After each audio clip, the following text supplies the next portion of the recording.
नमस्कार देवियों सज्जनों।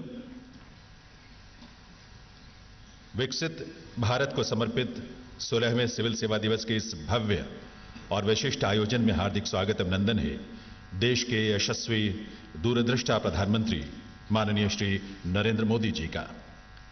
आज सिविल सेवा दिवस के माध्यम से हमारे देश के उत्कृष्ट सिविल सेवकों को पहचान मिल रही है, सम्मान मिल रहा है और सबसे बड़ी बात, इसके माध्यम से व्यवस्था के प्रति आम नागरिकों के मन में जो भरोसा पैदा हुआ है, इस सब के प्रेरणा स्रोत माननीय प्रधानमंत्री श्री नरेंद्र मोदी जी की गरिमामयी उपस्थिति से आज हम सब पुनः अभिभूत हैं। आइए एक बार करतल ध्वनि के साथ अभिनंदन करें, वंदन करें माननीय प्रधानमंत्री महोदय का। इस अवसर पर मंच पर विराजमान माननीय केंद्रीय राज्य मंत्री कार्मिक, लोक शिकायत, पेंशन और प्रधानमंत्री कार्यालय डॉक्टर जितेंद्र सिंह जी, माननीय प्रधानमंत्री महोदय के सलाहकार डॉक्टर पी.के. मिश्रा जी, माननीय कैबिनेट सचिव श्री राजीव गौबा जी, भारत सरकार के प्रशासनिक सुधार और लोक शिकायत विभाग के सचिव श्री वी श्रीनिवास जी और आप सभी का देवियों सज्जनों हार्दिक स्वागत अभिनंदन है। मैं निवेदन करूंगा माननीय कैबिनेट सचिव श्री राजीव गौबा जी से कि वे माननीय प्रधानमंत्री महोदय और आप सभी का स्वागत करने के लिए पधारें, स्वागत संबोधन के साथ।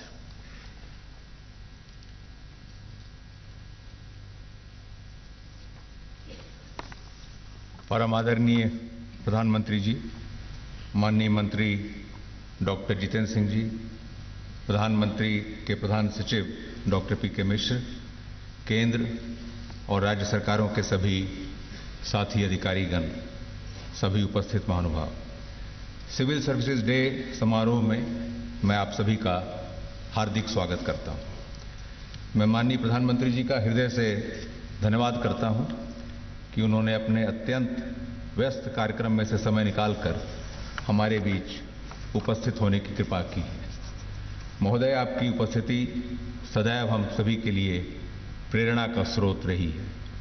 प्रधानमंत्री जी के प्रेरणादायी नेतृत्व में पिछले वर्षों में हुए सस्टेन्ड एवं deep governance reforms, public service delivery में टेक्नोलॉजी के व्यापक स्तर पर उपयोग और जन कल्याणकारी योजनाओं में अपनाई गई सैचुरेशन कवरेज की अप्रोच, इनके परिणाम आज देश के नागरिकों के जीवन में सकारात्मक परिवर्तन के रूप में देखे जा रहे हैं। राष्ट्र निर्माण के कार्य में पॉलिसीज और स्कीम्स के लिए परामर्श उपलब्ध कराने से लेकर फील्ड में इफेक्टिव इम्प्लीमेंटेशन तक सिविल सर्वेंट्स निरंतर अपना बहुमूल्य योगदान दे रहे हैं। मैं आज इस अवसर पर सभी साथियों का इन सामूहिक प्रयासों के लिए अभिनंदन करता हूं। सिविल सर्विसेज डे हमारे लिए नागरिकों की सेवा और राष्ट्र निर्माण के प्रति स्वयं को रीडेडिकेट करने का अवसर है। हमें अपने आप को पहले से अधिक प्रोडक्टिव बनाने, रिजल्ट ओरिएंटेड बनने और सिविल सर्वेंट्स से जिन हाई स्टैंडर्ड्स और मूल्यों की अपेक्षा की जाती है, उनके अनुरूप आचरण करने और कार्य करने का संकल्प लेने का अवसर है। अमृत काल में भारत को एक विकसित राष्ट्र बनाने के प्रधानमंत्री जी के आह्वान के अनुरूप इस वर्ष सिविल सर्विस डे की थीम रखी गई है, विकसित Bharat, empowering citizens and reaching the last mile.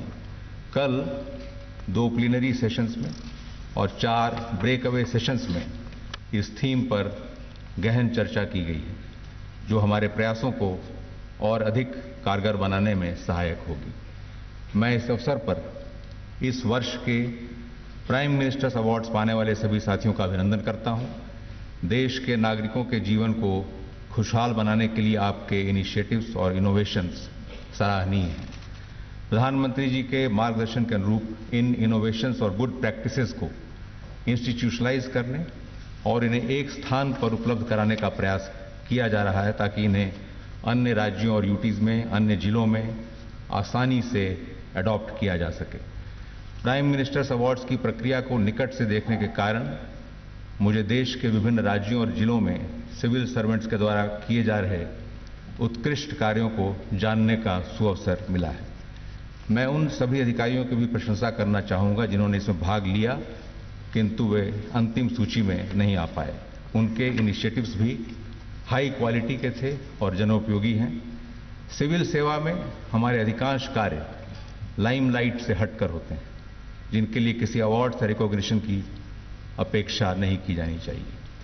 अंत में मैं यहां उपस्थित और देश भर में वेबकास्ट के माध्यम से जुड़े सभी सिविल सर्वेंट्स, जिनमें बड़ी संख्या में सभी सेवाओं के युवा अधिकारी भी हैं, को अपनी उपस्थिति से प्रेरित करने और बहुमूल्य मार्गदर्शन प्रदान करने के लिए पुनः प्रधानमंत्री जी के प्रति आभार व्यक्त करता हूं। मुझे पूरा विश्वास है कि हम सभी विकसित भारत के उनके स्वप्न को पूरा करने की दिशा में नई ऊर्जा के साथ और समर्पण की भावना से कार्य करेंगे। धन्यवाद।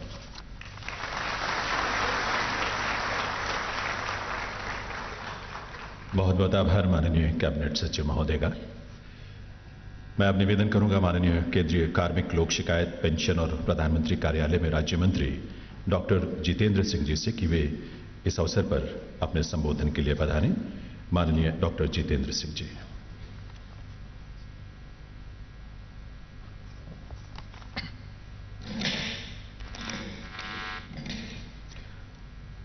परम आदरणीय प्रधानमंत्री जी, सर्वप्रथम आपका आभार। अपने बहुमूल्य समय में से कुछ एक क्षण निकालकर आप हमारे बीच में हैं और हमारी हौसला अफजाई कर रहे हैं। प्रधानमंत्री जी, गत 9 वर्षों में आपके नेतृत्व में प्रशासन को लेकर के अनेकों महत्वपूर्ण निर्णय लिए गए, अनेकों क्रांतिकारी सुधार भी हुए, जो मात्र गवर्नेंस रिफॉर्म्स तक ही सीमित नहीं रहे, बल्कि सामाजिक जीवन पर उनका दूरगामी प्रभाव भी पड़ा। कहा जा सकता है कि वो सोशो इकोनॉमिक रिफॉर्म्स भी थे। उदाहरण के तौर पर सन 2014 में सरकार बनने के तुरंत बाद आपने एक आदेश जारी किया, अंग्रेजों के समय से चली आ रही कुरीति को समाप्त करते हुए गेस्टेड अफसरों से दस्तावेज अटेस्ट करवाने के बजाय सेल्फ अटेस्टेशन की इजाजत दी। और देश भर में ये संदेश गया कि आपके नेतृत्व में एक ऐसी सरकार ने बागडोर संभाली है जिसमें इतनी क्षमता है कि अपने देशवासियों पर विश्वास कर सके।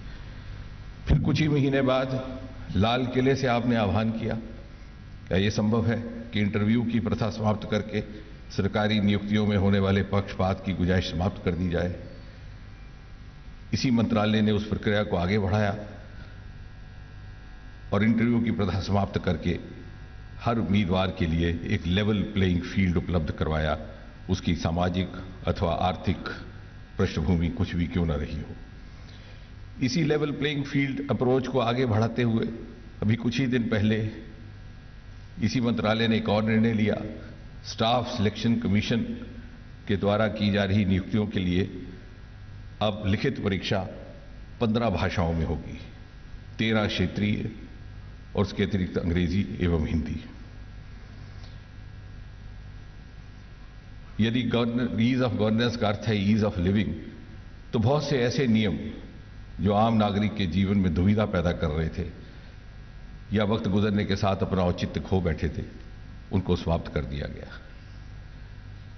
प्रशासन में पारदर्शिता बढ़ाने के लिए, जवाबदेही बढ़ाने के लिए आपने ई गवर्नेंस को बल दिया। उसका परिणाम ये कि आज 80% से अधिक भारत सरकार में कामकाज ऑनलाइन हो रहा है और उसका एक सुखद परिणाम यह भी निकला कि कोविड के दौरान एक दिन भी हमारे कामकाज में बाधा नहीं रहा।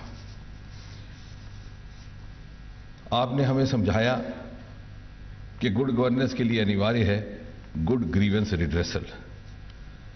इसी विभाग ने सीपी ग्राम इंट्रोड्यूस किया है। उसका परिणाम यह निकला है कि 2014 से पहले जब पूरे देश में पूरे वर्ष भर में केवल 2 लाख ग्रीवेंसेस दर्ज हुआ करती थी, आज उसकी संख्या बढ़कर के 20 लाख हो गई है, क्योंकि we have been prompt, we have been responsive and we have followed timeline. प्रधानमंत्री जी, ये वही विभाग है, प्रशासनिक सुधार एडमिनिस्ट्रेटिव रिफॉर्म्स, जिसको पिछले वर्ष आपने स्वच्छता 2.0 की जिम्मेदारी दी थी। मात्र 1 महीने के भीतर लगभग 90 लाख स्क्वायर फीट सरकारी स्पेस खाली करवा दी गई जो जंक से भरी पड़ी थी, और इलेक्ट्रॉनिक स्क्रैप इत्यादि को मार्केट में फरोख्त करके 370 करोड़ से अधिक राशि सरकारी खजाने में जमा करवाई गई। प्रधानमंत्री जी, आपने एक बार कहा था कि अब भारत सरकार दिल्ली से बाहर भी जाती है या जा सकती है।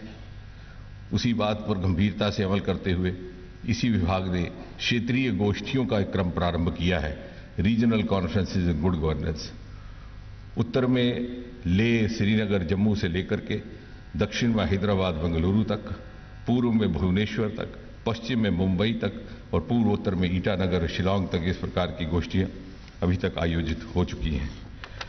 और आज का ये समारोह जिस स्वरूप में आयोजित किया जा रहा है, ये नया स्वरूप भी आप ही की प्रेरणा से है।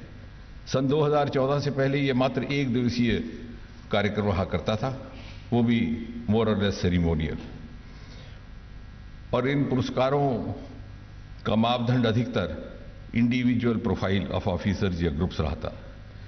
ये आप ही की नसीहत थी, इसको एक व्यापक स्वरूप दिया गया, एक जिलों के बीच स्पर्धा की व्यवस्था की गई और इसका नतीजा यह है कि आज की इस प्रतियोगिता में भी देश के 97% जिले भाग ले रहे हैं। इस प्रकार का उत्साह इससे जागृत हुआ है और साथ ही साथ जो फ्लैगशिप योजनाएं निर्धारित की गई इस प्रतियोगिता के लिए, वो सुचारू रूप से धरती पर उतरी हुई है।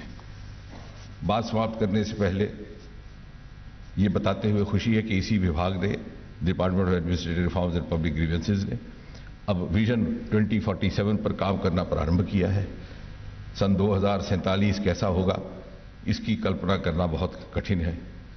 उस समय सिविल सर्वेंट का क्या रोल रहेगा, कैसा रोल रहेगा, कितना रोल रहेगा, टेक्नोलॉजी एवं आर्टिफिशियल इंटेलिजेंस का कितना हस्तक्षेप, इंटरफेस होगा, उसके लिए इंडेक्सेस निर्धारित करने की एक्सरसाइज प्रारंभ कर दी गई है, ताकि आने वाले 25 वर्षों में हमारे युवा अधिकारी किस प्रकार से अपनी क्षमता निर्माण कर सके और देश के निर्माण में, राष्ट्र के निर्माण में अपने आप को समर्पित कर सके, ताकि आज से 25 वर्ष बाद जब आज़ाद हिंदुस्तान अपनी 100वीं सालगिरह मनाए तो शताब्दी भारत के उत्सव मनाते समय ये अधिकारी ये संतोष महसूस करें कि उन्होंने अपनी भरपूर क्षमता, प्रतिभा एवं योग्यता के साथ आपके न्यू इंडिया के निर्माण में कुशलतापूर्वक अपनी भूमिका निभाई है। हम सब आपको सुनने के लिए मुंतजिर हैं, इसलिए मुझे अपनी बात समाप्त करनी है। धन्यवाद। बहुत बहुत आभार डॉक्टर जितेंद्र सिंह जी का। दिव्य सज्जनों, सिविल सेवा दिवस के इस आयोजन में आज 15 सर्वश्रेष्ठ ऐसे प्रयासों को प्रधानमंत्री उत्कृष्टता पुरस्कार से सम्मानित किया जाएगा, जिन्होंने लोक प्रशासन के क्षेत्र में एक प्रतिमान, एक बेंचमार्क स्थापित किया है। इन पुरस्कृत होने वाली ऐसी इनिशिएटिव्स पर आधारित एक शॉर्ट फिल्म हमने तैयार की है। आइए देखें और जानें ऐसे उत्कृष्ट प्रयासों को इस शॉर्ट फिल्म के माध्यम से।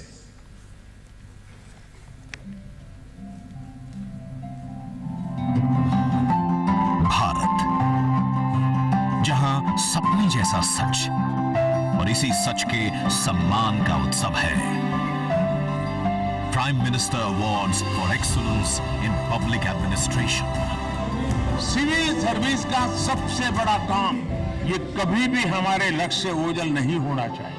हमारे हर काम में कसौटी एक होनी चाहिए, इंडिया फर्स्ट, नेशन फर्स्ट। मेरा राष्ट्र सर्वोपरि।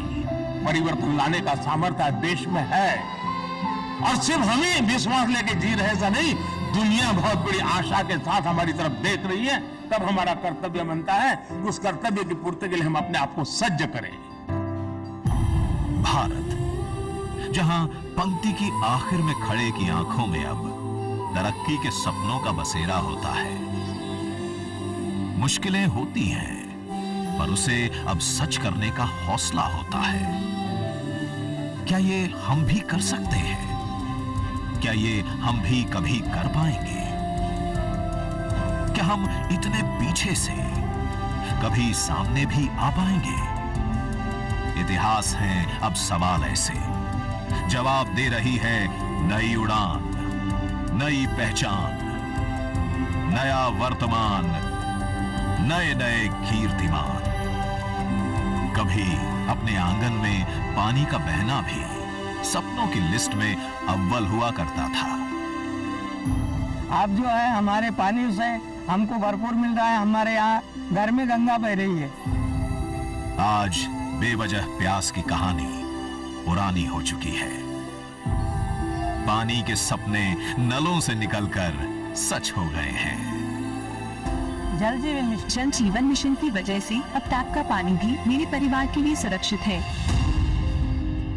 सेहत, जिसकी सुरक्षा जेब के सामने अक्सर छोटी पड़ जाती थी।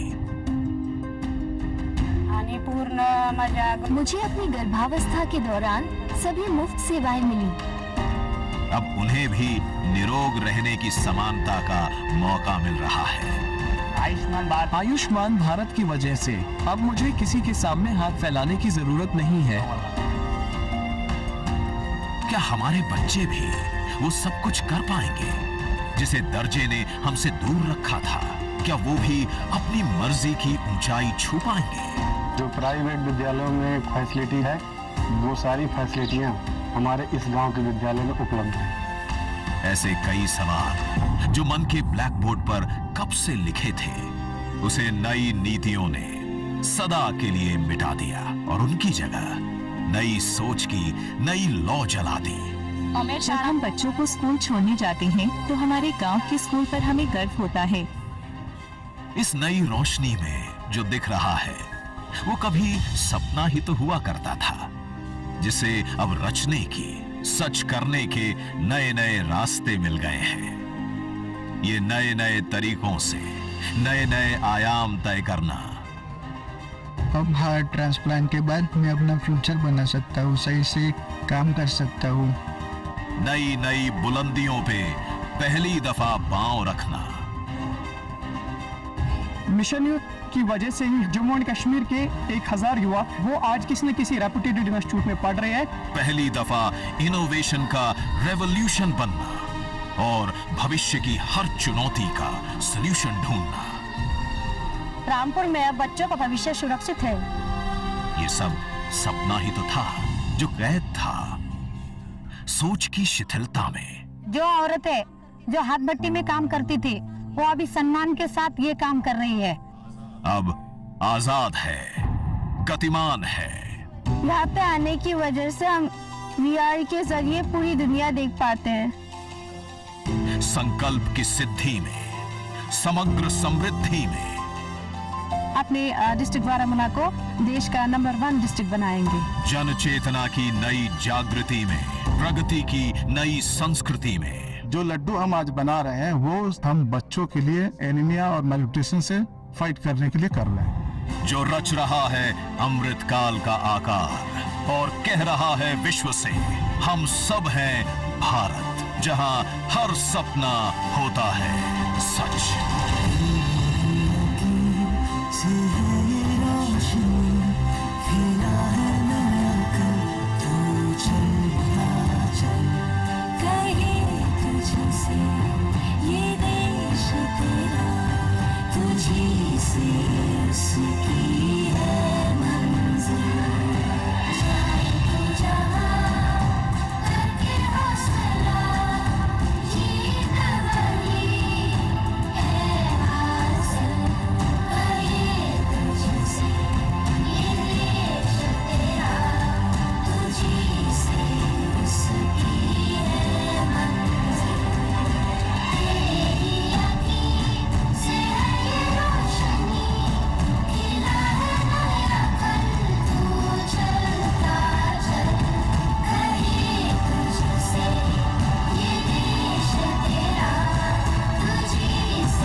बहुत बहुत आभार आपके इस प्रोत्साहन के लिए देवियों सज्जनों। सुशासन यानी गुड गवर्नेंस के लिए प्रायोरिटी प्रोग्राम्स की जो बेस्ट प्रैक्टिसेस हैं उनको लेकर एक ई कॉफी टेबल बुक तैयार की गई है। प्रधानमंत्री महोदय से हम निवेदन करेंगे अपने करकमलों से रिमोट का बटन दबाकर इस ई कॉफी टेबल बुक का विमोचन करने की कृपा करें।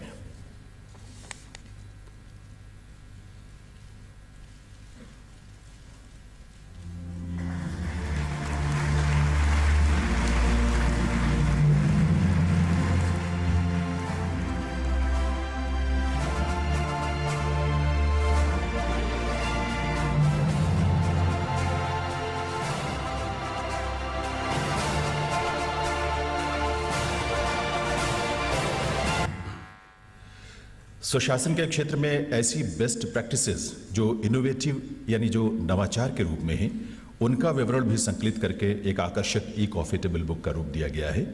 माननीय प्रधानमंत्री महोदय से पुनः निवेदन है रिमोट का बटन दबाकर इस ई कॉफी टेबल बुक का भी विमोचन करने की कृपा करें।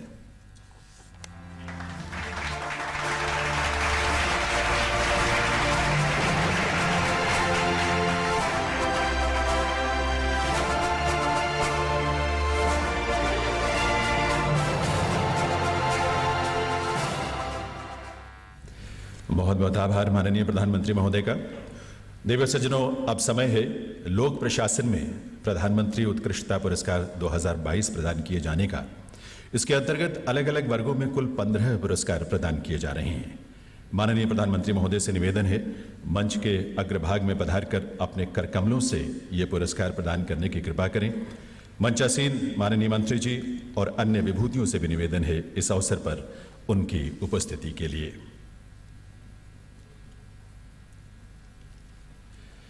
देवियों सज्जनों, इन पुरस्कारों में इनोवेशन यानी नवाचार के अंतर्गत सेंटर लेवल कैटेगरी में 2 पुरस्कार प्रदान किए जा रहे हैं। इनमें पहला पुरस्कार है ministry of health and family welfare के नेशनल कोविड-19 वैक्सीनेशन प्रोग्राम को।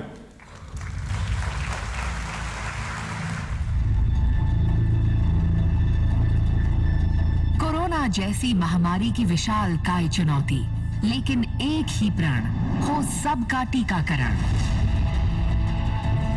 और फिर लिखी गई 220 करोड़ टीकाकरण की अद्भुत और अकल्पनीय गाथा। पूरा देश इस मुहिम से जुड़ा। एक दिन में 2.51 करोड़ टीके लगाकर बना रिकॉर्ड। वैक्सीनेशन की अभूतपूर्व कहानी लिखने और इस अभियान के सफल क्रियान्वयन के लिए टीम को मिनिस्ट्री ऑफ शुभकामनाएं। हेल्थ एंड फैमिली वेलफेयर की ओर से यह पुरस्कार प्राप्त कर रहे हैं सचिव श्री राजेश भूषण। ट्रॉफी और प्रशस्ति पत्र माननीय प्रधानमंत्री महोदय के करकमलों से।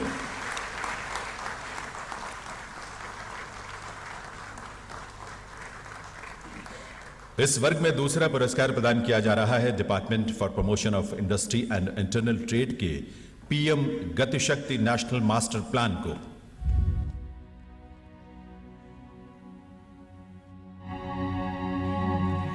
पीएम गति शक्ति ने आर्थिक विकास और इंटीग्रेटेड डेवलपमेंट ऑफ इंफ्रास्ट्रक्चर के मायने ही बदल दिए।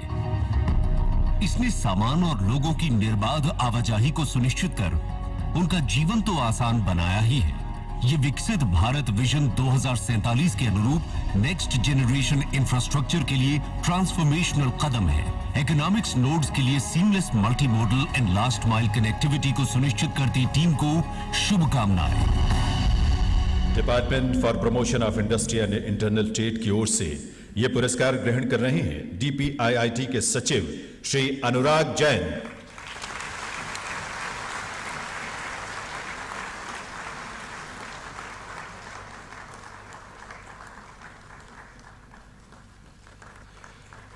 इनोवेशन के ही अंतर्गत स्टेट लेवल इनिशिएटिव्स में 2 पुरस्कार प्रदान किए जा रहे हैं। इनमें पहला पुरस्कार है जम्मू कश्मीर के मिशन यूथ के लिए।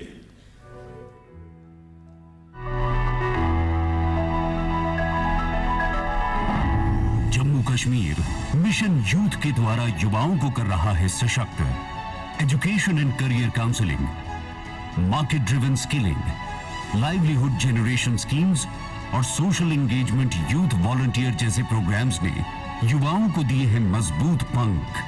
युवाओं के सपनों को नई ऊंचाई देने के लिए टीम को शुभकामनाएं। मिशन यूथ के लिए जम्मू कश्मीर की ओर से यह पुरस्कार प्राप्त कर रहे हैं वहां के मुख्य सचिव श्री अरुण कुमार मेहता।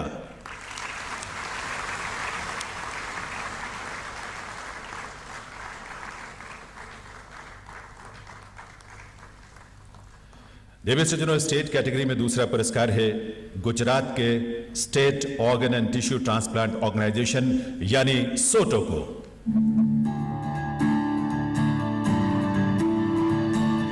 गुजरात में स्थित state organ and tissue transplant organisation यानी सोटो जीवन सुरक्षा कवच बनकर लाया है कई चेहरों पर मुस्कान।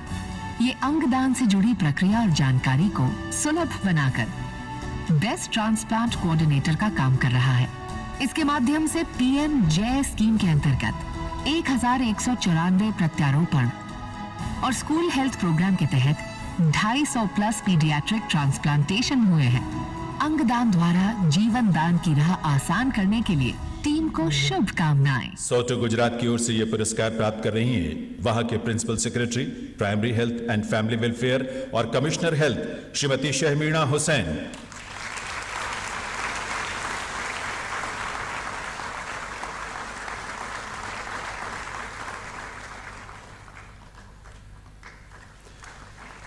इनोवेशन के अंतर्गत तीसरी कैटेगरी है डिस्ट्रिक्ट लेवल इनिशिएटिव्स की। इसमें कुल 3 पुरस्कार प्रदान किए जा रहे हैं। पहला पुरस्कार है रामपुर उत्तर प्रदेश के संवर्धन वोकल फॉर लोकल इनिशिएटिव के लिए।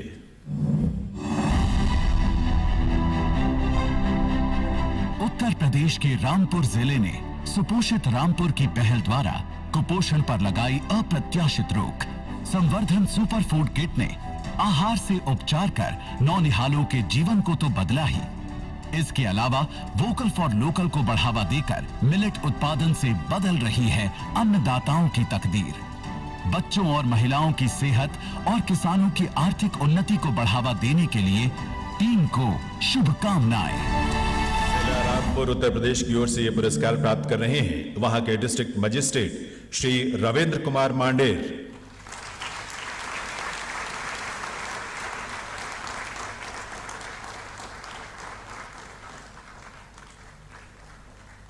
इसी वर्ग में अगला पुरस्कार है शोलापुर महाराष्ट्र के ऑपरेशन परिवर्तन के लिए। महाराष्ट्र के सोलापुर जिले में ऑपरेशन परिवर्तन ने अवैध शराब जैसी गंभीर समस्या पर लगाई रोक। इसमें शामिल एक्शन, काउंसलिंग, रिहेबिलिटेशन और अवेयरनेस जैसी 4 पहलू ने इस काम में शामिल लोगों के जीवन को बदलकर उन्हें सम्मानजनक आजीविका अपनाने के लिए किया प्रेरित। अपनी पहल से अवैध शराब जैसी समस्या से निपटने के लिए टीम को शुभकामनाएं। ऑपरेशन परिवर्तन के लिए जिला शोलापुर महाराष्ट्र की ओर से यह पुरस्कार प्राप्त कर रहे हैं वहां के superintendent of police rural Shri Shirish Sardesh Pandey.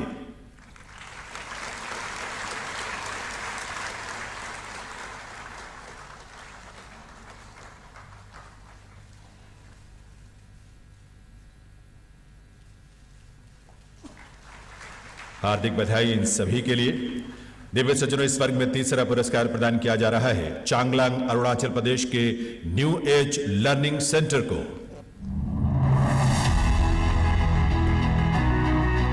Arunachal Pradesh के चांगलांग जिले ने न्यू एज लर्निंग सेंटर यानी NALC के द्वारा लाया है अभूतपूर्व बदलाव। यहां बच्चों के सर्वांगीण विकास के लिए ई-लर्निंग के माध्यम से एक ही छत के नीचे futuristic library, painting, photography, documentary screening और स्टोरी टेलिंग जैसी सुविधाएं मिलती हैं। NALC द्वारा बच्चों को सिखाने की एक नई पहल के लिए टीम को शुभकामनाएं। New age learning centre initiative के लिए जिला चांगलांग अरुणाचल प्रदेश की ओर से यह पुरस्कार प्राप्त कर रहे हैं चांगलांग के डिप्टी कमिश्नर श्री सनी के सिंह।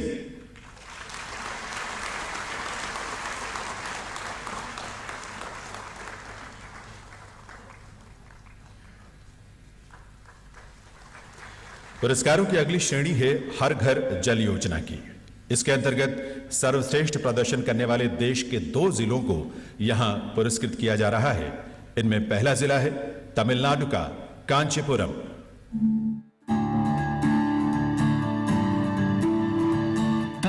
के कांचीपुरम जिले ने हर घर जल अभियान के माध्यम से 100% घरेलू नल कनेक्शन की मंजिल को पा लिया है।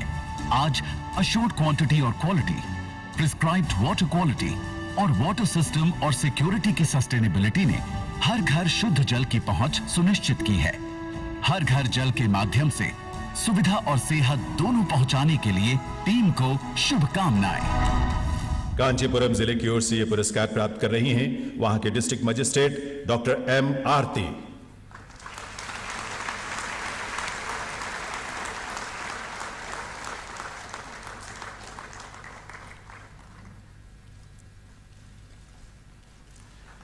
इसी वर्ग में देवियों सज्जनों दूसरा जिला है मध्य प्रदेश का बुरहानपुर। मध्य प्रदेश का बुरहानपुर जिला हर घर जल मिशन की सफलता का है सबसे बड़ा उदाहरण। 100% घरों में नल कनेक्शन वाला ये पहला जिला है और सभी स्कूलों तक भी है स्वच्छ जल की पहुंच। SHG महिलाओं द्वारा वाटर टैंक्स का संग्रह और प्लम्बर्स को प्रशिक्षण जैसी पहलों द्वारा इस अभूतपूर्व सफलता को अर्जित करने वाली टीम बुरहानपुर को शुभकामनाएं। हर घर जल योजना के लिए जिला बुरहानपुर मध्य प्रदेश की ओर से ये पुरस्कार प्राप्त कर रही हैं वहां की डिस्ट्रिक्ट मजिस्ट्रेट श्रीमती भव्या मित्तल।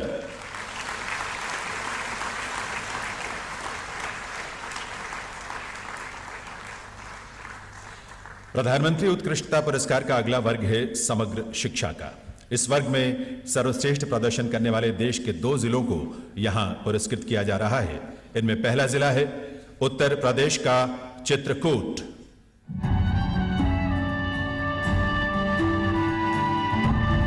उत्तर प्रदेश के बुंदेलखंड का चित्रकूट जिला। इसने समग्र शिक्षा के माध्यम से विभिन्न पहलों के द्वारा स्कूलों का किया है काया पलट। आज यहाँ हैं 280 से अधिक स्मार्ट क्लासरूम्स। सभी ब्लॉक के स्कूलों में छात्रों और छात्राओं का बढ़ा है नामांकन। समग्र शिक्षा के माध्यम से शिक्षा की ज्योत जलाने वाली टीम को शुभकामनाएं। चित्रकूट जिले की ओर से ये पुरस्कार प्राप्त कर रहे हैं वहां के डिस्ट्रिक्ट मजिस्ट्रेट श्री अभिषेक आनंद।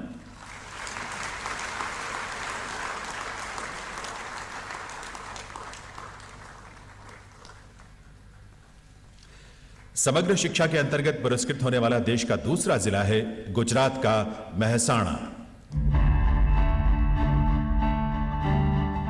गुजरात का मेहसाणा जिला समग्र शिक्षा के माध्यम से प्रोजेक्ट पाठ के द्वारा पढ़ाई में कमजोर बच्चों को इक्विटेबल और इंक्लूसिव क्लासरूम के द्वारा दे रहा है गुणवत्तापूर्ण शिक्षा। साथ ही फाउंडेशनल लिटरेसी एंड न्यूमरेसी द्वारा बच्चों की सीखने की क्षमता काफी बढ़ रही है। स्कूली बच्चों की शिक्षा को मनोरंजक बनाने और उनकी प्रतिभा को और भी निखारने के लिए टीम को शुभकामनाएं। मेहसाणा जिले की ओर से ये पुरस्कार प्राप्त कर रहे हैं वहां के district collector Shri M Nagarajan.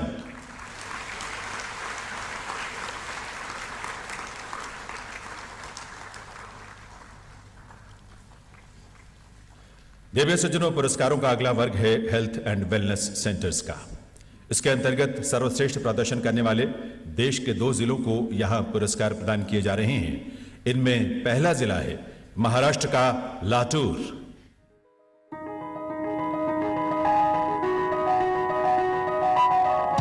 Maharashtra के लातूर जिले में आयुष्मान भारत के अंतर्गत हेल्थ एंड वेलनेस सेंटर के माध्यम से बेहतरीन स्वास्थ्य सेवाएं की जा रही हैं प्रदान। संजीवनी अभियान के द्वारा कैंसर जैसे रोग के प्रति भी किया जा रहा है जागरूक।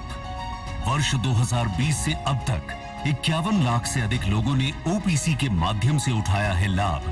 स्वास्थ्य के क्षेत्र में उल्लेखनीय कार्य करने के लिए टीम को शुभकामनाएं। लातूर जिले की ओर से ये पुरस्कार प्राप्त कर रहे हैं वहां के district collector Shri Prithviraj BP।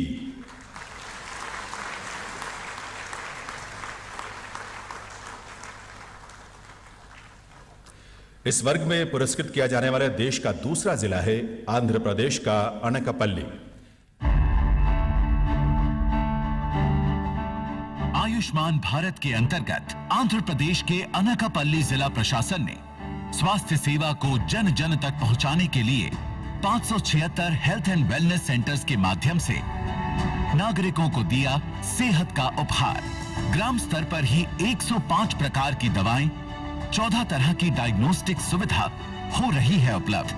Ayushman Bharat के तहत हेल्थ एंड वेलनेस सेंटर्स के माध्यम से स्वास्थ्य के क्षेत्र में बड़े बदलाव लाने के लिए टीम को शुभकामनाएं। जिला अनकापल्ली आंध्र प्रदेश की ओर से यह पुरस्कार प्राप्त कर रहे हैं वहां के डिप्टी कमिश्नर श्री रवि पत्तन शेट्टी।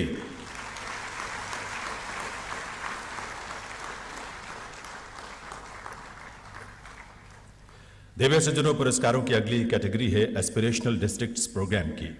इसके अंतर्गत देश के 2 ऐसे जिलों को सम्मानित किया जा रहा है जिन्होंने आकांक्षी जिलों में सर्वश्रेष्ठ प्रदर्शन किया है। इनमें पहला जिला है जम्मू और कश्मीर का जिला बारामूला। जम्मू कश्मीर के एस्पिरेशनल डिस्ट्रिक्ट बारामूला ने लिखी है सफलता की अभूतपूर्व कहानी। कल तक दूध की कमी वाला ये जिला आज मिल्क सरप्लस है। खाद्य तेल, सेब, सब्जी और शहद के उत्पादन में भी इसने छुई है नई ऊंचाई। बच्चों के स्वास्थ्य की पूरी सुरक्षा, मॉडल और स्मार्ट स्कूल अब इसकी नई पहचान है। इस सफलता के लिए टीम को शुभकामनाएं। जिला बारामूला की ओर से ये पुरस्कार प्राप्त कर रही हैं वहां के deputy commissioner doctor Syed Sehrish Asghar.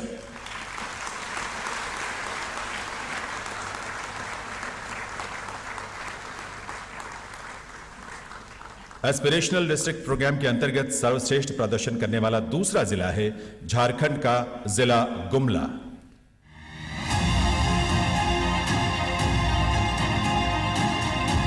Jharkhand के एस्पिरेशनल डिस्ट्रिक्ट गुमला ने हर क्षेत्र में लिखी है तरक्की की नई कहानी। परंपरागत धान की खेती से हटकर रागी की खेती ने बदली है किसानी। पढ़ो लिखो अभियान ने शिक्षा के प्रति किया है और भी जागरूक। अस्पतालों में स्वास्थ्य सेवाओं का बदला है स्वरूप। तरक्की की नित नई ऊंचाई को छूती टीम को शुभकामनाएं। जिला गुमला झारखंड की ओर से यह पुरस्कार प्राप्त कर रहे हैं वहां के डिप्टी कमिश्नर श्री सुशांत गौरव।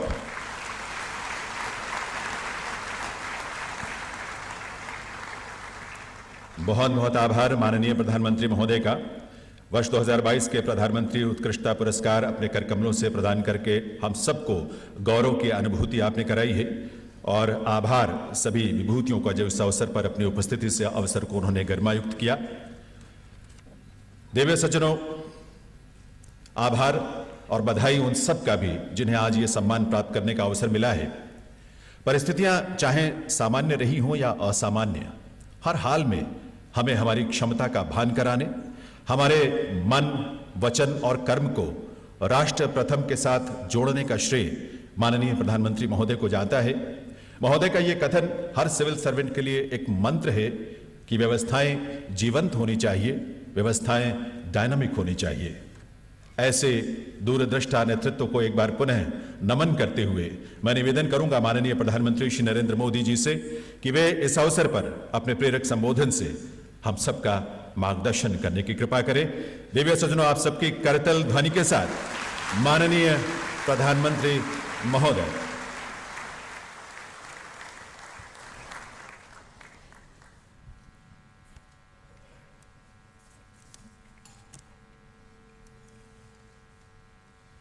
मंत्रिमंडल के मेरे सहयोगी डॉक्टर जितेंद्र सिंह,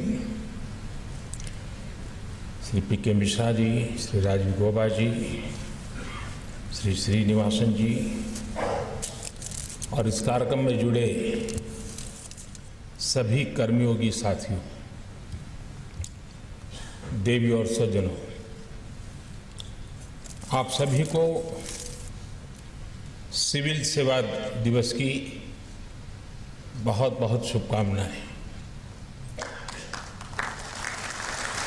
इस साल का सिविल सर्विस डे बहुत ज्यादा महत्वपूर्ण है।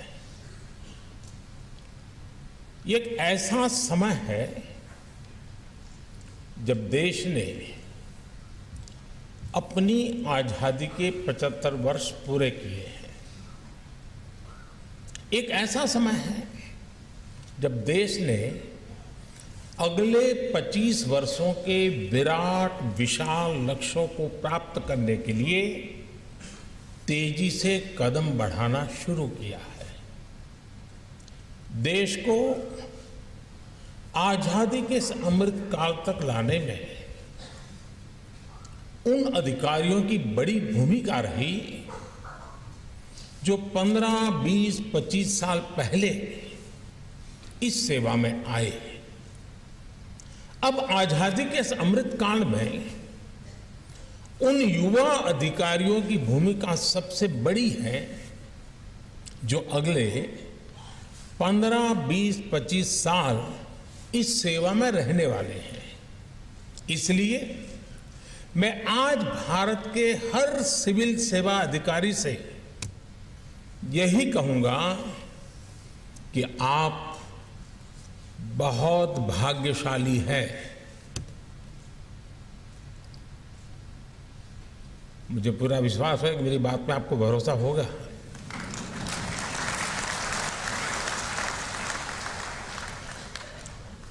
हो सकता है कुछ लोग न भी मानते हो कि वो भाग्यशाली नहीं है।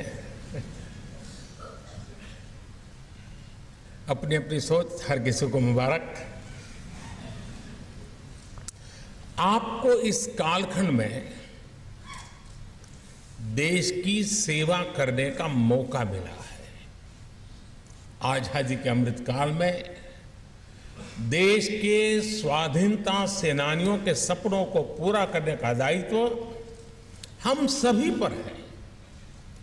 हमारे पास समय कम है, लेकिन सामर्थ्य भरपूर है।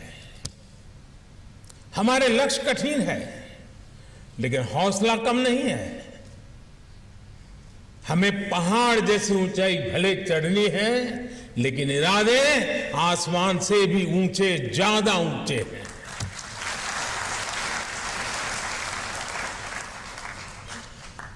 पिछले 9 वर्षों में भारत आज जहां पहुंचा है, उसने हमारे देश को बहुत ऊंची छलांग के लिए तैयार कर दिया है।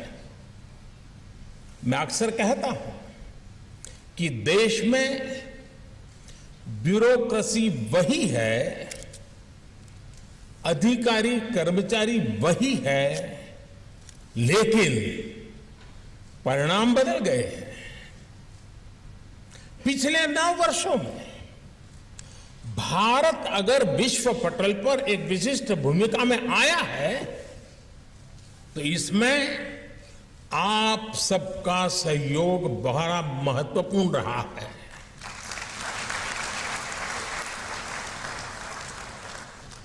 पिछले 9 वर्षों में अगर देश के गरीब से गरीब को भी सुशासन का विश्वास मिला है, तो इसमें भी आपकी मेहनत ने रंग लाया है।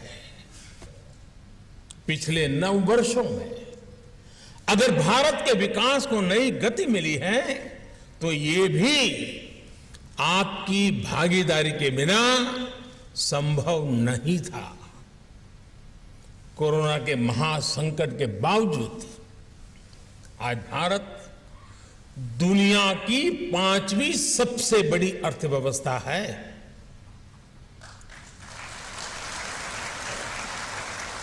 आज भारत फिनटेक वर्ल्ड में छाया हुआ है। डिजिटल पेमेंट्स के मामले में भारत नंबर 1 है।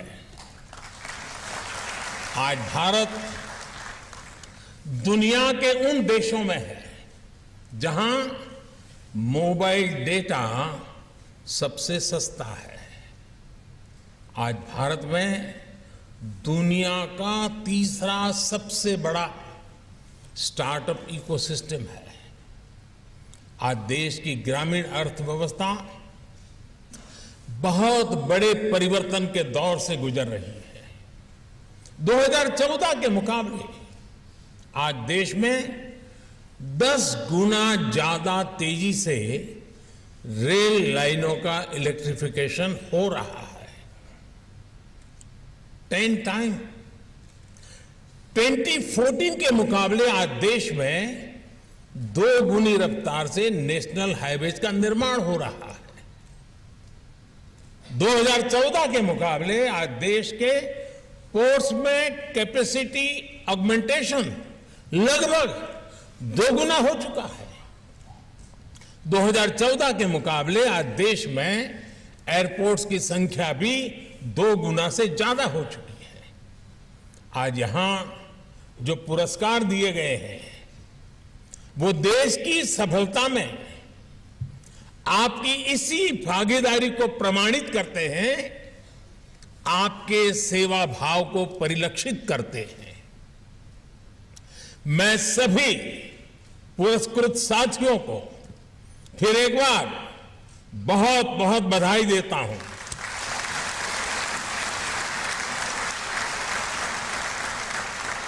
साथियों, बीते वर्ष 15 अगस्त को मैंने लाल किले से देश के सामने पंच प्राणों का आह्वान किया है। विकसित भारत के निर्माण का विराट लक्ष्य हो, गुलामी की हर सोच से मुक्ति हो, भारत की विरासत पर गर्व की भावना हो, देश की एकता एकजुटता को निरंतर सशक्त करना हो और अपने कर्तव्यों को सर्वोपरि रखना हो। इन पंच प्राणों की प्रेरणा से जो ऊर्जा निकलेगी वो हमारे देश को वो ऊंचाई देगी जिसका वो हमेशा हकदार रहा है।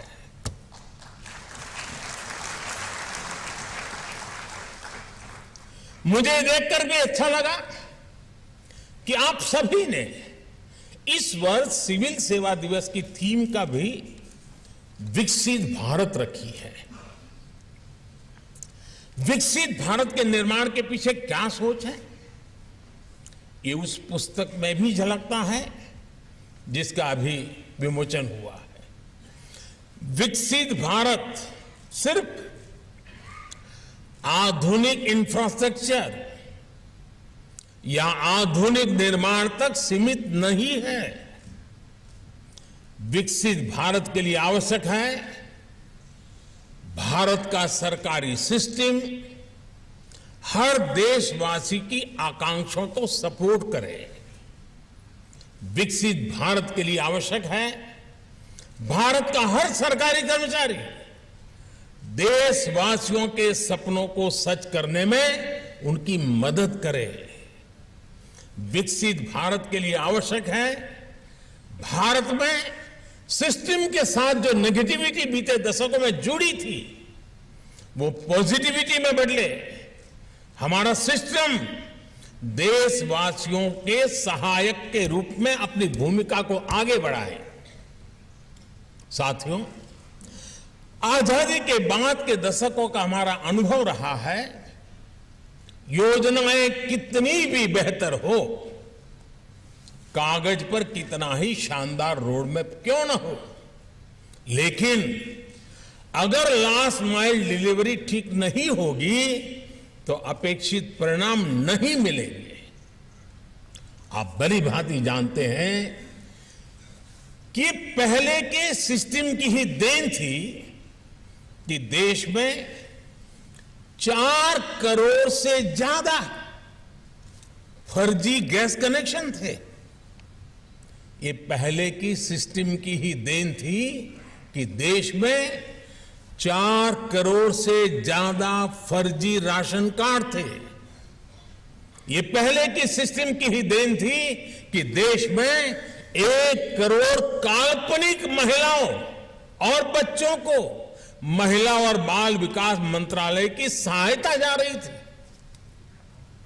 ये पहले की सिस्टम ही थी और उसी की देन थी कि अल्पसंख्यक मंत्रालय करीब 30 लाख फर्जी युवाओं को स्कॉलरशिप का लाभ देता रहता था और ये भी पहले की ही सिस्टम की देन है कि मनरेगा के तहत देश में लाखों ऐसे फर्जी अकाउंटेंट बने, लाखों ऐसे श्रमिकों के पैसे ट्रांसफर किए गए जिनका अस्तित्व ही नहीं था। अब सोचिए, जिनका कभी जन्म ही नहीं हुआ, वो सिर्फ कागजों में ही पैदा हुए, ऐसे लाखों करोड़ों फर्जी नामों की आड़ में एक बहुत बड़ा इकोसिस्टम भ्रष्टाचार में जुटा था। आज देश के प्रयासों से, आप सभी के प्रयासों से ये सिस्टम बदला है। देश के करीब करीब 3 लाख करोड़ रुपए गलत हाथों में जाने से बचे हैं। आप सब इसके लिए अभिनंदन के अधिकारी हैं।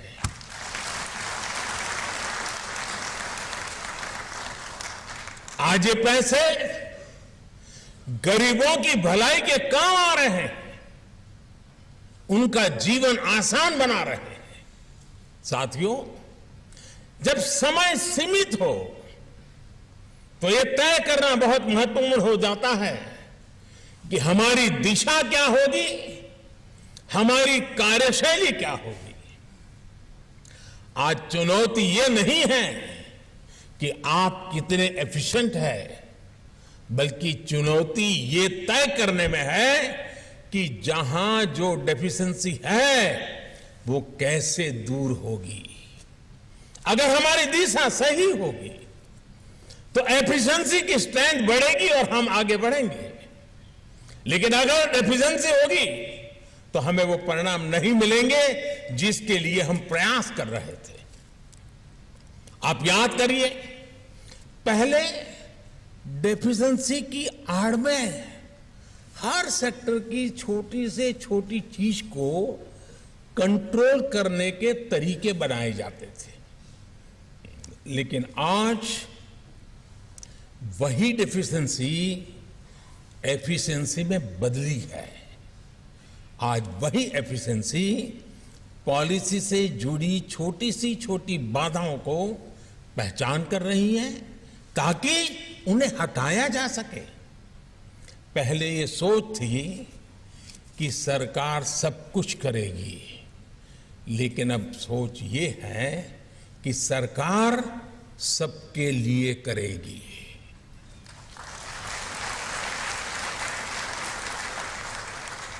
अब सरकार सबके लिए काम करने की भावना के साथ टाइम और रिसोर्सेज का एफिशिएंटली उपयोग कर रही है।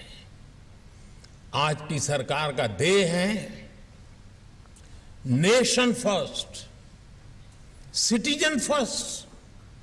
आज की सरकार की प्राथमिकता है वंचितों को वरीयता। आज की सरकार एस्पिरेशनल डिस्ट्रिक्ट तक जा रही है, एस्पिरेशनल ब्लॉक्स तक जा रही है। आज की सरकार देश के सीमावर्ती गांवों को आखिरी गांव न मानकर उन्हें फर्स्ट विलेज मानते हुए काम कर रही है। वाइब्रेंट विलेज योजना चला रही है। ये बीते वर्षों में हमारी सरकार की बहुत बड़ी पहचान रही है। लेकिन हमें एक और बात हमेशा ध्यान रखनी है।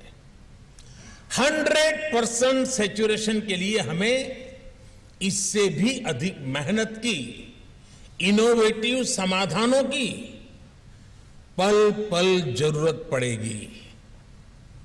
अब जैसे डिजिटल इंडिया का इतना व्यापक इंफ्रास्ट्रक्चर हमारे पास उपलब्ध है, इतना बड़ा डेटा सेट हमारे पास है, लेकिन अभी भी हम देखते हैं कि हर विभाग अपने अपने हिसाब से वही जानकारी, वही दस्तावेज मांगता है जो पहले से ही किसी न किसी डेटाबेस में मौजूद है। प्रशासन का बहुत बड़ा समय एनओसी, प्रमाण पत्र, क्लियरेंस, इन्हीं सब कामों में चला जाता है। हमें इनके सॉल्यूशन निकालने ही होंगे, तभी ईज ऑफ लिविंग बढ़ेगी, तभी ईज ऑफ डूइंग बिजनेस बढ़ेगा। मैं आपको पीएम गति शक्ति नेशनल मास्टर प्लान का भी उदाहरण देना चाहता हूं। इसके तहत हर प्रकार के इंफ्रास्ट्रक्चर से जुड़े डेटा लेयर्स एक ही प्लेटफॉर्म पर उपलब्ध है। इसका हमें अधिक से अधिक उपयोग करना है। हमें सोशल सेक्टर में बेहतर प्लानिंग और एग्जीक्यूशन के लिए पीएम गति शक्ति का ज्यादा से ज्यादा इस्तेमाल करना चाहिए। इससे हमें लोगों की जरूरतों को आइडेंटिफाई करने में और एजुकेशन में आने वाली मुश्किलों को दूर करने में मदद मिलेगी ही मिलेगी। इससे डिपार्टमेंट्स के बीच, डिस्ट्रिक्ट और ब्लॉक के बीच संवाद और सरल होगा। इससे हमारे लिए आगे की स्ट्रेटजी बनाना भी ज्यादा आसान होगा। साथियों, आजादी का ये अमृत काल, ये टाइम पीरियड भारत के सभी सरकारी कर्मचारियों के लिए जितने बड़े अवसर लेकर आया है, उतना ही चुनौतीपूर्ण भी है। इतनी सारी उपलब्धियों के बावजूद, तेज गति से हासिल हुई सफलताओं के बावजूद, मैं इसे चुनौती क्यों कह रहा हूं, और मैं मानता हूं कि इस बात को आपको भी समझना होगा। आज भारत के लोगों के एस्पिरेशंस, उनकी आकांक्षाएं बहुत तेजी से बढ़ रही है। विकसित भारत के लिए, व्यवस्थाओं में बदलाव के लिए अब देशवासी और ज्यादा इंतजार नहीं करना चाहते। देश के लोगों की इस एस्पिरेशन को पूरा करने के लिए हम सबको, आपको पूरे सामर्थ्य से जुटना ही होगा। तेजी से निर्णय लेने होंगे, उन निर्णयों को उतनी ही तेजी से लागू करना होगा। और आपको एक और बात का ध्यान अवश्य रखना होगा कि आज, और ये मैं कह रहा हूं इसलिए नहीं, आप भी अनुभव करते होंगे, आज पूरे विश्व की भी भारत से अपेक्षाएं बहुत ज्यादा बढ़ गई हैं। दुनिया भर के एक्सपर्ट्स, विभिन्न अंतर्राष्ट्रीय संस्थाएं ये कह रही है कि भारत का समय आ गया है। India time has arrived. ऐसी स्थिति में भारत की ब्यूरोक्रेसी को एक भी पल गंवाना नहीं है। आज मैं भारत की ब्यूरोक्रेसी से, भारत के हर सरकारी कर्मचारी से, चाहे वो राज्य सरकार में हो या केंद्र सरकार में, मैं एक आग्रह जरूर करना चाहता हूं। देश ने आप पर बहुत भरोसा किया है, आपको मौका दिया है। उस भरोसे को कायम रखते हुए काम करिए। मैं आपसे अक्सर कहता हूं कि आपकी सर्विस में आपके निर्णयों का आधार सिर्फ और सिर्फ देश हित होना चाहिए। हो सकता है फील्ड में आपको किसी एक व्यक्ति के लिए कोई फैसला लेना हो, किसी एक समूह के लिए कोई फैसला लेना हो, लेकिन तब भी आप ये जरूर सोचें कि मेरे इस निर्णय से, निर्णय भले ही छोटा क्यों ना हो, मेरे इस निर्णय से देश का क्या भला होगा। यानी आपके लिए कसौटी देश हित ही है। और मैं आज भारत की ब्यूरोक्रेसी के लिए इस कसौटी में एक और बात जोड़ना चाहता हूं। मुझे विश्वास है आप इस कसौटी पर भी खरा उतरेंगे। साथियों, किसी भी लोकतंत्र में राजनीतिक दलों का बहुत महत्व होता ही है और ये आवश्यक भी है और ये लोकतंत्र की ब्यूटी है। हर दल की अपनी विचारधारा होती है। संविधान ने हर दल को यह अधिकार दिया है, लेकिन एक ब्यूरोक्रेट के तौर पर, एक सरकारी कर्मचारी के तौर पर अब आपको अपने हर निर्णय में कुछ सवालों का अवश्य ध्यान रखना ही पड़ेगा। जो राजनीतिक दल सत्ता में आया है वो टैक्स पेयर्स मनी का इस्तेमाल अपने दल के हित के लिए कर रहा है या देश के हित के लिए कर रहा है, उसका उपयोग कहां हो रहा है ये आप लोगों को देखना ही होगा। दोस्तों,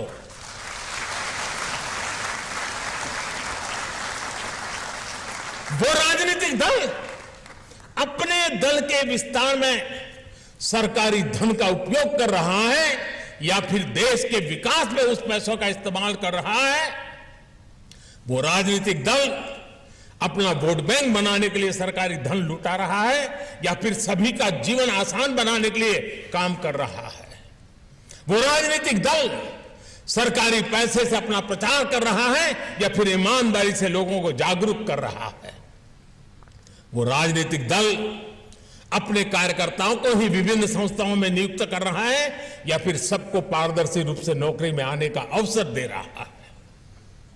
वो राजनीतिक दल नीतियों में इसलिए तो फेरबदल नहीं कर रहा ताकि उसकी आकाओं की काली कमाई के नए रास्ते बने। आप अपने हर फैसले से पहले इन सवालों के बारे में जरूर सोचें। सरदार पटेल जिस ब्यूरोक्रेसी को स्टील फ्रेम ऑफ इंडिया कहा करते थे, उसी ब्यूरोक्रेसी को उनकी अपेक्षाओं पर भी खरा उतरना है, क्योंकि अब अगर ब्यूरोक्रेसी से चूक हुई तो देश का धन लूट जाएगा, टैक्स पेयर्स मनी तबाह हो जाएगा, देश के युवाओं के सपने चकनाचूर हो जाएंगे। साथियों, जो युवा बीते कुछ वर्षों में या पिछले दशक में देश की सिविल सेवा से जुड़े हैं, उन्हें मैं कुछ बातें विशेष तौर पर कहना चाहता हूं। आप भी जानते हैं कि जीवन जीने के दो तरीके होते हैं। पहला, गेटिंग थिंग्स डन, और दूसरा, लेटिंग थिंग्स हैपन। पहला एक्टिव एटीट्यूड है और दूसरा पैसिव एटीट्यूड का प्रतिबिंब है। पहले तरीके से जीने वाले व्यक्ति की सोच होती है कि हां, बदलाव आ सकता है। दूसरे तरीके में विश्वास करने वाला व्यक्ति कहता है, ठीक है, रहने दो, सब ऐसे ही चलता है, पहले से भी चलता है, आगे भी चलता रहेगा, वो तो अपने आप हो जाएगा, ठीक हो जाएगा। गेटिंग थिंग्स डन, ये यकीन रखने वाले आगे बढ़कर जिम्मेदारी लेते हैं। जब उन्हें टीम में काम करने का अवसर मिलता है तो वो हर काम का ड्राइविंग फोर्स बन जाते हैं। लोगों के जीवन में बदलाव लाने की ऐसी ज्वलंत इच्छा से ही आप एक ऐसी विरासत छोड़ जाएंगे जिसे लोग याद करेंगे। आपको ये भी याद रखना होगा कि एक अफसर के रूप में आपकी सफलता इस बात से नहीं आंकी जाएगी कि आपने अपने लिए क्या हासिल किया। आपकी सफलता का आकलन इस बात से होगा कि आपके काम से, आपके कैरियर से दूसरों का जीवन कितना बदला है। जिनका जीवन बदलने की जिम्मेदारी आपके पास थी, वे लोग आपके बारे में क्या सोचते हैं। इसलिए आपको ये हमेशा याद रखना है, good governance is the key. जब पीपल सेंट्रिक गवर्नेंस होती है, जब डेवलपमेंट ओरिएंटेड गवर्नेंस होती है, तो वो समस्याओं का समाधान भी करती है और बेहतर रिजल्ट भी देती है। गुड गवर्नेंस में जनता के प्रति जवाबदेही होती है। एक ही राज्य में एक जिला अच्छा परफॉर्म करे और दूसरा न करे तो इसके पिछले असली वजह गुड गवर्नेंस का अंतर ही होता है। हमारे सामने एस्पिरेशनल डिस्ट्रिक्ट्स का उदाहरण है। हमने जब जोश से भरे देश के युवा अफसरों को वहां नियुक्त किया, उन्हें गुड गवर्नेंस के लिए प्रेरित किया, तो नतीजे भी बेहतरीन आए। आज अनेक एस्पिरेशनल डिस्ट्रिक्ट्स डेवलपमेंट पैरामीटर्स में देश के दूसरे जिलों से भी बहुत अच्छा प्रदर्शन कर रहे हैं। जब आप इस पर फोकस करेंगे, पीपल्स पार्टिसिपेशन पर फोकस करेंगे, तो जनता में भी ओनरशिप का भाव, उसकी भावना और अधिक मजबूत होगी। और जनता जनार्दन किसी भी योजना की ओनरशिप ले लेती है तो अभूतपूर्व नतीजे आना सुनिश्चित हो जाता है। आप स्वच्छ भारत अभियान देख लीजिए, अमृत सरोवर अभियान देख लीजिए, जल जीवन मिशन देख लीजिए। इनकी सफलता का बड़ा आधार जनता द्वारा ली गई ओनरशिप है। साथियों, मुझे बताया गया है कि आप अपने जिले की आकांक्षाओं को ध्यान में रखते हुए एक डिस्ट्रिक्ट विजन एट 100 तैयार कर रहे हैं। ऐसा ही विजन पंचायत स्तर तक होना चाहिए। अपनी ग्राम पंचायत, अपने ब्लॉक, अपने डिस्ट्रिक्ट, अपने राज्य में हमें किन सेक्टर्स पर फोकस करना है, इन्वेस्टमेंट को आकर्षित करने के लिए कौन कौन से बदलाव करने हैं, हमारे जिले, ब्लॉक या पंचायत में कौन से प्रोडक्ट्स हैं जिन्हें हम एक्सपोर्ट कर सकते हैं या उस स्तर तक ले जा सकते हैं, इनको लेकर एक स्पष्ट विजन हमारे पास होना चाहिए। आप अपने क्षेत्र में स्थानीय उत्पादों को बढ़ावा देने के लिए एमएसएमई और स्वयं सहायता समूहों के बीच कड़ियों को जोड़ सकते हैं। आप सभी के लिए लोकल टैलेंट को प्रोत्साहित करना, लोकल एंटरप्रेन्योरशिप को सपोर्ट करना, स्टार्टअप कल्चर को बढ़ावा देना, मैं समझता हूं कि ये समय की मांग है। साथियों, हेड ऑफ द गवर्नमेंट रहते हुए मुझे 20 साल से भी ज्यादा समय हो चुका है। आप में से कई लोग बरसों से मेरे साथ काम कर रहे हैं और मैं तो कहूंगा मेरा सौभाग्य है कि आप जैसे साथियों के साथ मुझे काम करने का अवसर मिला है। आप जानते हैं कि मैंने हमेशा कैपेसिटी बिल्डिंग पर कितना जोर दिया है। मुझे खुशी है कि आज आप सब सिविल सर्वेंट के बीच मिशन कर्मयोगी एक बड़ा अभियान बन चुका है। मिशन कर्मयोगी का मकसद है सिविल सर्वेंट्स के फुल पोटेंशियल का उपयोग करना। कैपेसिटी बिल्डिंग कमीशन इस अभियान को पूरी मजबूती से आगे बढ़ा रहा है। मेरा यह भी मानना है कि ट्रेनिंग और लर्निंग कुछ महीनों की औपचारिकता बनकर नहीं रहनी चाहिए। इसलिए ट्रेनिंग और लर्निंग से जुड़ा क्वालिटी मटेरियल हर जगह हर समय उपलब्ध हो, इसके लिए आई गॉट प्लेटफॉर्म बनाया गया है। अब सभी नए रिक्रूट्स को आई गॉट पर कर्मयोगी प्रारंभ के ओरिएंटेशन मॉड्यूल के साथ भी ट्रेन किया जा रहा है। साथियों, बीते वर्षों में सरकार ने ब्यूरोक्रेसी को एक और बंधन से मुक्ति दिलाई है। ये बंधन का प्रोटोकॉल और हायरार्की का बंधन। आप जानते हैं कि हायरार्की के बंधनों को तोड़ने की शुरुआत भी मैंने खुद की है। मैं लगातार सेक्रेटरी से लेकर के असिस्टेंट सेक्रेटरी तक से मिलता हूं। मैं ट्रेनी अफसरों के साथ मुलाकात करता हूं। हमने डिपार्टमेंट के भीतर हर किसी की भागीदारी बढ़ाने के लिए नए आइडियाज के लिए केंद्र सरकार में भी चिंतन शिविर को बढ़ावा दिया है। हमारे प्रयासों से एक और बड़ा बदलाव आया है। पहले वर्षों तक राज्यों में रहने के बाद ही अधिकारियों को डेपुटेशन पर केंद्र सरकार में काम करने का अनुभव मिलता था। ये किसी से और किसी ने नहीं सोचा होगा कि अगर इन अधिकारियों के पास केंद्र सरकार में काम का अनुभव ही नहीं होता तो वो केंद्र के प्रोग्राम्स को जमीन पर लागू कैसे करेंगे। हमने असिस्टेंट सेक्रेटरी प्रोग्राम के जरिए इस गैप को भी भरने का प्रयास किया। अब युवा आईएएस अपने कैरियर की शुरुआत में ही केंद्र सरकार में काम करने का, उनके अनुभव लेने का मौका मिलता है। सीनियर मोस्ट लोगों के साथ उसको कुछ सीखने को मिलता है। हमें इस तरह के इनोवेशंस को आगे बढ़ाना है।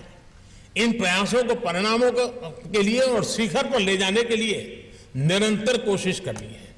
साथियों, विकसित भारत के लिए 25 वर्षों की अमृत यात्रा को देश ने कर्तव्य काल माना है। आजादी की शताब्दी, देश की स्वर्ण शताब्दी तब होगी जब हम कर्तव्यों को पहली प्राथमिकता देंगे। कर्तव्य हमारे लिए विकल्प नहीं, संकल्प है। ये समय तेजी से बदलाव का समय है।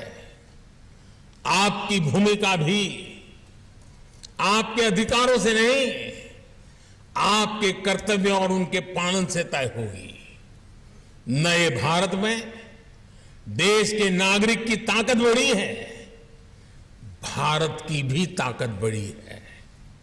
इस नए उभरते भारत में आपको अहम भूमिका निभाने का अवसर मिला है। आजादी के 100 साल बाद जब इतिहास आकलन करेगा तो आपके पास अवसर है कि उसमें एक प्रमुख नाम आपका भी हो। आप गर्व से ये कहें कि मैंने देश के लिए नई व्यवस्थाओं के सृजन में भूमिका निभाई है, व्यवस्थाओं को सुधारने में बड़ी भूमिका निभाई है। मुझे विश्वास है कि आप सभी राष्ट्र निर्माण में अपनी भूमिका को विस्तार देते रहेंगे। कैपेसिटी बिल्डिंग हर पल हमारी कोशिश रहनी चाहिए, खुद के लिए भी, साथियों के लिए भी और व्यवस्था के लिए भी। हमें उत्तरोत्तर नई ऊंचाइयों को पार करने की स्थितियों को प्राप्त करता ही रहना होगा। मुझे विश्वास है कि सिविल सर्विस डे ये वार्षिक रिचुअल नहीं है। ये सिविल सर्विस डे संकल्पों का समय है। ये सिविल सर्विस डे नए निर्णयों का समय है। निर्णयों को निर्धारित समय में कार्यान्वित करने का उत्साह और ऊर्जा से भरने का अवसर है। इस अवसर से एक नई ऊर्जा, नई प्रेरणा, नई शक्ति, नया सामर्थ्य, नया संकल्प यह लेकर के हम चलेंगे तो जिन सिद्धियों को प्राप्त करना चाहते हैं उन सिद्धियों को हम खुद छू करके देखेंगे। इसी विश्वास के साथ मेरी आपको बहुत बहुत शुभकामनाएं। धन्यवाद।